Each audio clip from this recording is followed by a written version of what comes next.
시청자 여러분 안녕하십니까?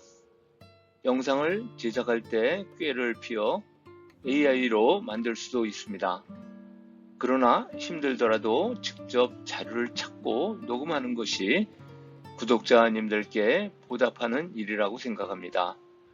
중간에 나가지 마시고 끝까지 봐주시고 구독, 좋아요를 눌러주시면 영상 노출에 많은 도움이 됩니다. 조선의 정조, 조선을 갈라파고스 섬으로 끌고 들어가다.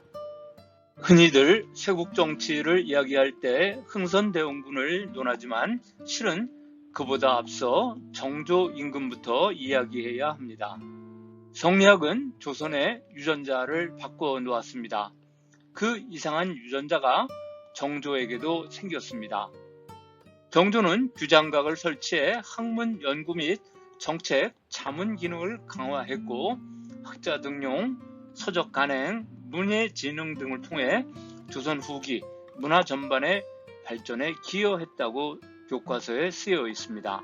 교과서의 기술을 보면 정조는 조선의 성군으로 그려졌습니다. 저도 예전에는 그런 줄 알았습니다. 우선 정조시대 중국의 상황에서 이야기의 실마리를 끄집어낼까 합니다. 조금 어려운 내용이지만 중국의 상황에서 실마리를 끄집어내고자 하는 이유는 바로 우리 코앞까지 서구 근대 과학 문명이 들어와 있음을 보여드리기 위함입니다. 예수의 선교사와 중국의 과학. 명나라 말기에는 확고히 자리잡은 성리학 때문에 과학이 발전하는데 애로사항이 있었습니다. 그러나 의외로 기존의 많은 과학 이론이 정립되고 있었습니다. 예를 들어 천공괴물, 본초강목, 농정, 전서 등 명 이전에 집적된 과학 지식이 이때에 정리되고 있었습니다. 다른 한편으로 예수의 선교사들이 소개한 서구의 근대 과학 구조 이론이 중국 지식인에게 큰 충격을 주었습니다. 마테오 리치는 중국의 서양 과학 기술을 처음 소개한 이탈리아 출신의 선교사입니다. 마테오 리치는 19살 때 예수회에 들어갔고 로마 대학에 진학하여 1572년부터 5년 동안 과학과 신학을 공부했는데 동아시아 과학사에서 매우 중요한 역할을 했습니다. 그가 당시 최고의 수학자 클라비우스의 지도하에 수학과 천문학 등을 공부한 것이 후일 중국에서 활동하는 데 결정적 도움이 되었습니다. 그는 당시 동아시아 포교의 책임을 맡고 있던 포르투갈의 예수회로 찾아가 중국행을 자원했고 1601년 초부터 북경에서 활동하게 되었습니다. 마테오 리치가 로마 예수회 본부에 보낸 1605년 5월 12일자 편지에는 이렇게 쓰여 있습니다. 나는 예수 회원들이 서양의 과학과 기술을 중국에 소개한다면 선교 활동에 큰 이점을 얻을 수 있다고 판단했습니다. 특히 천문학이 그러했습니다. 아담 샬처럼 천문학에 뛰어난 예수 회원이 중국에 온 것은 중국 천문학에 큰 영향을 미쳐 숭정역서 137권으로 나타났습니다.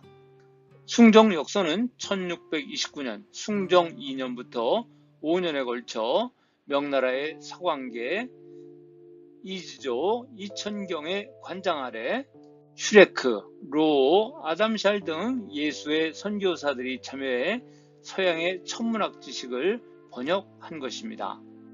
하지만 우수한 서양 천문학의 방법에 따라 중국의 역법 계산을 개선하려는 사업은 명말의 농민반란, 후금의 침입으로 햇빛을 보지 못하게 되었습니다. 하지만 이 작업은 역법 개혁의 필요성을 절감한 청나라에서 재개되어 빛을 보게 되었습니다. 청의 역서 개정에는 흠청감 정에 임명되었던 아담샬의 끈질긴 설득이 크게 작용했습니다.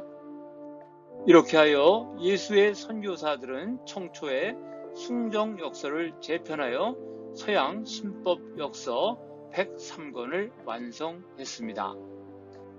과학 발전에 있어 기하학은 왜 중요한가?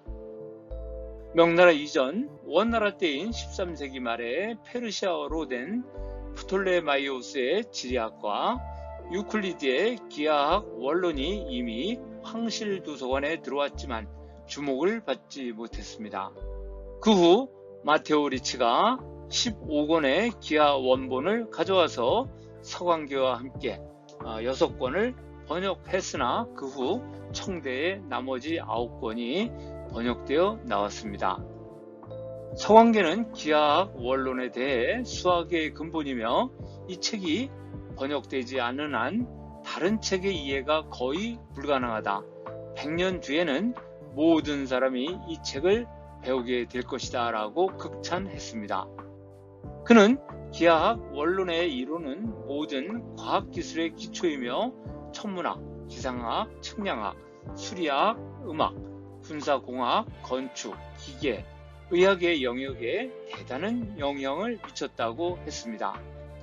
근대 역학과 천문학의 기초를 이룬 원추곡선 연구도 유클리드 기하학의 연장에 불과했습니다.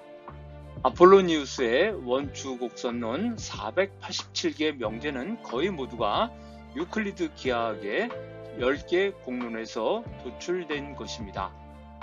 갈릴레오의 업적은 아르키메데스의 방법을 발전시킨 것인데 아르키메데스도 유클리드 기하학을 모델로 자신의 정역학 이론을 만든 것입니다. 서광계는 기하학 원론의 수학 및 과학의 기본 원리를 이용해 중국 과학의 미래상을 수립하고자 했습니다. 그는 천문학 기초 이론과 천문학 원리, 천문학 수치, 천문계산의 삼각학과 기하 지식, 천문기구, 새로운 역법의 편찬을 제시했습니다. 서광계의 구상대로 실천되었다면 중국에서도 서구와 비슷한 근대 과학 구조의 수립이 확대되었을 것입니다. 그러나 중국은 선교사로부터 과학의 씨앗을 얻는 데는 성공했지만 발화시키지 못했습니다. 발화는 그에 적합한 토양에서만 가능했습니다. 중국에서는 국가 통치에 필요한 천문학 같은 과학은 발달했지만 기술은 높으나 실용가치가 없는 도룡지술로 표현되는 이론은 폐기되었습니다. 그 때문에 이론, 실험, 기술로 이어지는 순환 메커니즘은 단절되었습니다. 조선의 실학자 서양의 과학을 접하다. 옆나라 중국의 선교사들에 의해 과학 문명이 들어오고 난 후 100년이 지난 시점에 조선에는 실학사상이라는 새로운 사조가 등장했습니다. 성리학의 압제에 숨이 막혔던 지식인들은 유일한 소통장구 중국으로부터 새로운 사조를 접했습니다. 1765년 홍대용은 북경 방문해서 서양 과학을 접했습니다. 그의 유포문답은 독일계 선교사로 중국의 훈천감정에 임명되었던 유송령, 부정인 포우관을 만나 나눈 필담을 정리한 것입니다. 포우라고 하는 것은 두 사람의 중국식 이름을 딴 것입니다. 그 내용은 천주교와 천문학, 서양 문물에 관한 것입니다. 중국에 온 선교사들은 천동설을 믿었고 코페르니쿠스의 지동설이 잘못되었다고 생각했습니다. 그러나 홍대용은 서양 선교사가 부정하는 지동설을 옳다고 판단했고 박지원은 완전히 이해하지는 못했지만 홍대용의 견해를 가지고 중국 학자들과 토론했습니다. 조선의 실학자들은 서양의 세계지도, 천문도, 천문역법 등 이제까지 보지 못했던 새로운 문명을 접촉하게 되었습니다. 홍대용을 위시한 이덕무, 유득공, 박지원 등의 실학자들은 종로의 원각사 백탑 주변에 살았기 때문에 백탑파로 불렸습니다. 이들은 북경에 갔다가 청나라에서 서양의 학문과 과학 및 신문물에 충격을 받고 조선에도 실사구시의 학문을 구현하려 했습니다. 실학자들의 새로운 문화 수입의 시도에 찬물을 끼얹은 사람은 놀랍게도 정조였습니다. 그는 수구적 인물이었습니다. 정조는 조선 후기 마지막 부흥기를 이끈 명군으로 평가하는 견해도 있고 조선의 세도 정치를 시작한 인물이라는 평가가 공존합니다. 나는 이러한 평가와는 별개로 정조가 천주교 및 폐학 잡기를 금지하는 조치를 취해 외국과 교류하는 창구를 폐쇄한 문제를 거론하려 합니다. 정조가 격변하는 세계사의 흐름을 파악하지 못하고 조선을 성리학에 충실한 국가로 만들려고 했던 점은 길이길이 유감이었습니다. 조선이 문호를 폐쇄하는 결정적 계기가 된 것이 1786년 정조 10년 정월 22일에 있었던 병호 소회의 회의였습니다. 정조는 이날 창덕궁 인정전에서 조회를 거행하고 보통 관료 이하에게 생각하고 있는 바를 글로 써서 아래라고 명했습니다. 이에 박제관은 개혁안을 올렸는데 훗날 병호소회 등록입니다. 박제관은 백성들을 가난에서 구제하기 위해 이용후생의 방법을 중국에서 배울 것을 역설했습니다. 박제관은 4번의 연행을 했던 인물로 그가 이야기한 것은 다음과 같은 것으로 요약됩니다. 병호소회 등록은 중국의 선진 농업기술과 제도를 소개했고 말업이라고 천시된 상업을 발전시켜야 하며 외국과의 통상을 강조했습니다. 유통의 촉진을 위해 수레나 선박같이 생산물을 실어 나르는 수단을 중요하게 여겨 중국을 모델로 도로와 교량을 늘리는 일이 시급하다고 보았습니다. 도량형을 국가가 장악해서 물품이 일정한 규격대로 생산되도록 해야 한다고 주장했습니다. 그러나 정조가 신하들에게 생각을 말하라고 한 것의 이면에는 술책이 깔려 있었습니다. 외국 문화의 수입을 막으려고 김이소와 작전을 벌인 것으로 생각됩니다. 그 복선은 이렇습니다. 대서원 김이소는 정월 초하루에 있었던 일식의 변개는 하늘이 연경에서 들여온 이단의 책들을 경고하기 위한 것이라고 주장합니다. 김이소는 연경에서 구입한 책은 유가의 글이 아니고 대부분 정도에서 벗어난 서적들이며 이단과 사교의 유행은 여기에서 비롯된 것이며 의주에서 이를 통제할 것을 주장했습니다. 지금에서 본다면 말도 안 되는 허무맹랑한 내용이지만 한나라 때 동중서가 주장한 천인상관서를 논리적 근거로 삼아 성리학 이외의 서적을 탄압하고자 한 것이었습니다. 성리학 탈레반인 정조의 생각과 완전히 일치하는 생각입니다. 정조는 아렌바가 매우 좋으므로 그에 따라 하겠다고 하여 서적의 수입을 금지시켰습니다. 정조의 술책에 박제가의 진심 어린 글은 우스운 꼴이 되었습니다. 또 대사관 신풍지는 연경에 가는 사신은 사행의 목적 이외에 그쪽 인사를 방문해 필담과 서찰 교환을 금지하도록 주장했습니다. 다음 해인 1787년 정조 11년 사간 이사령은 천주교의 요술이 나라 안에 유입되어 민심을 미혹시킬 염려가 없지 않으니 청컨대 역관을 엄중히 신칙하고 금조, 처벌 법령을 만들어 요사한 서책을 무역해오는 폐단을 끊어야 합니다. 라고 주장합니다. 중국으로부터의 서적 수입 금지 논의는 드디어 같은 해 10월 10일 사행 제거 사목으로 법제화되었습니다. 이는 사신이 휴대하는 짐과 관련된 규정입니다. 여기에는 모든 좌도의 불경한 말, 이단의 유탄한 말에 관계되는 천주교 잡술의 방설을 소각하고 범한 자는 중형에 처하도록 규정되어 있습니다. 또한 1792년 정조 16년 폐관속이 경서나 사학이라도 당판 중국책인 경우 절대로 가지고 오지 말도록 하였고, 1794년 정조 18년 사행에서는 경서를 비롯하여 책을 절대 사오지 못하게 하라고 했습니다. 정조 시대에 진시황의 분서갱유 조치가 나왔다는 것은 놀라움을 금치 못하게 합니다.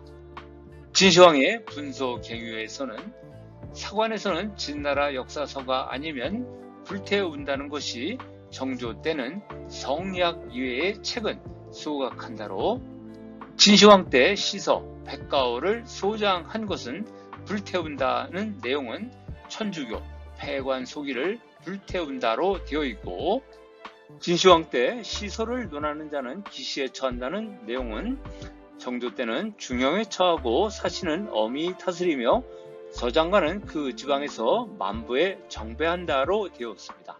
이로써 중국과 통행하는 관문인 의주에서 성리학을 제외한 모든 서적의 유입이 차단됐습니다. 이로써 정조는 조선을 갈라파고스 섬으로 만들어 스스로 멸종하기로 작정했습니다. 정조는 주자의 탈레반이었다. 박지원과 문체 반정. 1792년 정조는 타락한 문체를 바로 돌리자는 문체 반정을 일으켜 성리학에 위배되는 폐사 소품체 서적의 유입을 차단했습니다. 정조는 명말 청초 중국 문인들의 문체를 배격하고 사마천의 사학이나 반고의 한서 같은 고문으로 돌아갈 것을 강조했습니다. 정조는 서학을 금지하는 대처 방안으로 폐관 잡기부터 금해야 하고, 폐관 잡기를 금하려면 먼저 명말 청초의 문집부터 금해야 한다는 원칙을 제시했습니다. 1792년 이 동직이 정조의 총애를 받던 남인 이 가환의 문체를 이단사설 폐관 소품이라고 비난하는 상소를 올려 문체 반정이 촉발했습니다. 정조는 이 가환을 두둔하고 대신에 문풍이 불순한 문체는 박지원과 그의 저작인 열하 일기에 근원이 있다고 비판했습니다. 1783년 열하 일기가 세상에 나온 이래 박지원의 문장은 뜨거운 반향을 일으키고 있었습니다. 정조는 규장각 즉각 남공철에게 연암의 반성문을 받아오라는 어명을 내렸는데, 연암집에는 박지원이 받은 남공철의 편지 원문이 실려 있습니다. 요즘 문풍이 이와 같이 된 것은 그 근본을 따져보면 모두 박아무개, 박지원의 죄이다. 열하일기는 내 이미 익히 보았으나 어찌 감히 속이고 숨길 수 있겠느냐. 이 자는 바로 법망에서 빠져나간 거물이다. 열하일기가 세상에 유행한 뒤에 문체가 이와 같이 되었으니 당연히 결자 해지하게 해야 한다. 정조가 주의에 대해 언급한 글을 보면 그가 얼마나 성리학의 탈레반인지 알 수 있습니다.